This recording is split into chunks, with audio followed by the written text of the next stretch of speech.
দাদা, দাদা কেমন হলো বলো তো? কে দাদা, তোমার করে বাংলাদেশে কি হয়েছে? একটু শুনি তো তোমার কাছে খবরটা। তোমাদের ইন্ডিয়াতে এখন থেকে আমরা আর ইলিশ পাঠাবো না গো দাদা। ও, এই খবর? তোমরা ইন্ডিয়া ইলিশ পাঠাবে না? তো ইলিশ পাঠাবে না তা কি হয়েছে? আমাকে ভারতে কি ইলিশ পাওয়া যায় না? আমাদের ভারতে যত ইলিশ পাওয়া যায় না বাপু, তোমার ঘরে বাংলাদেশ আছে না, ঢাইকে দিমু ঢাইকে, বুঝলে? তোমার ঘরে বাংলাদেশ ইলিশ না গেলে কি হইব? হ্যাঁ, আমার ঘরে ভারতে না অনেক ইলিশ পাওয়া যায়, বুঝলে?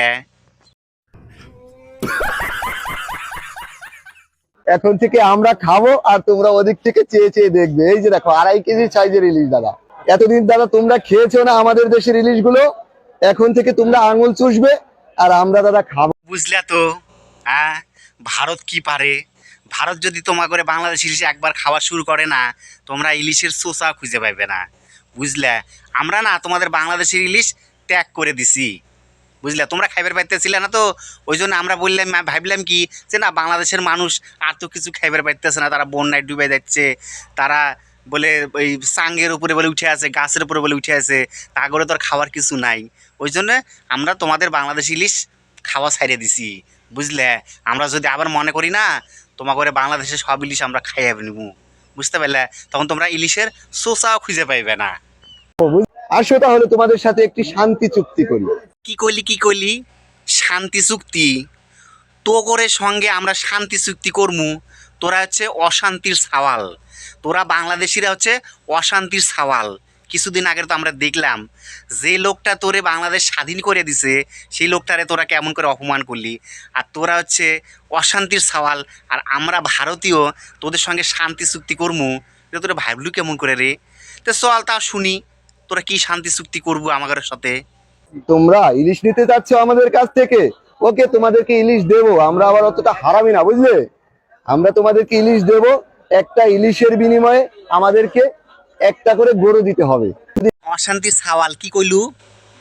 তোরা একটা ইলিশ আমাগরে দিবু, আর আমরা তোরে কি দিমু? গরু দিমু? তুই ভাবলু কেমন করে যে আমরা তোরে গরু দিমু? শুয়োর খাবো, শুয়োর? হ্যাঁ, আমার ঘরে দেশে অনেক শুয়োর আছে। তোরা এমন একটা বাংলাদেশি, তোরা এমন একটা জাত না, তো করে শুয়োর খাওয়া উচিত। তোরা শুয়োর খাওয়ারও যোগ্য না, গরু তো দূরের কথা, তোরা শুয়োর খাওয়া যোগ্য না রে। তোরা যদি চাস তাহলে আমরা শুয়োর পাঠাতে পারি ভারত সরকারের কাছে। আমি আবেদন করবো যেন বাংলাদেশের লোকজন না খায় আছে, তা করে তুমি শুয়োর পাঠাও। বাংলাদেশের লোকগুলা একটু শুয়োর খায়া খায়া বাঁচুক, নাহলে বাংলাদেশের লোক তো মরিয়া যাইব। দেখলি না কিছুদিন আগে জল ছেড়ে দিয়ে তোরা কি করলুম? হ্যাঁ, বেশি বাড়াবাড়ি যদি করিস না, ফারাক্কার বীজ খুলে দিমু। বাংলাদেশ না মানচিত্রে থাকবো না, বুঝলু? তো যদি শুয়োর খাস তাহলে শুয়োর পাঠাই দিমু তো করে দেশে, বুঝলু?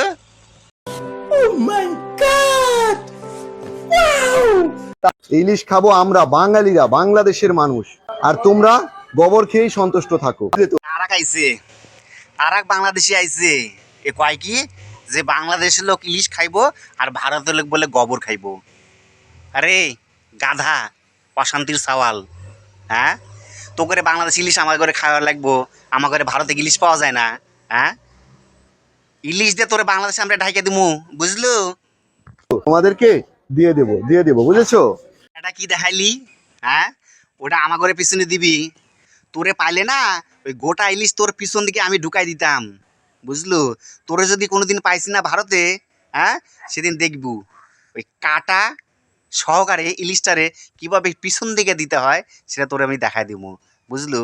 ওই ইলিশটা 2 দিন পর না তো করে পিছনেই ঢুকবো। তো করে যে বাংলাদেশের যে অবস্থা না, 2 দিন পর না খায় ওই ওই ইলিশটা দেখাইলু না, ওটা তোর পিছনে ঢুকাই দিব, বুঝলু? এহাই ঢুয়ে যাইব নি।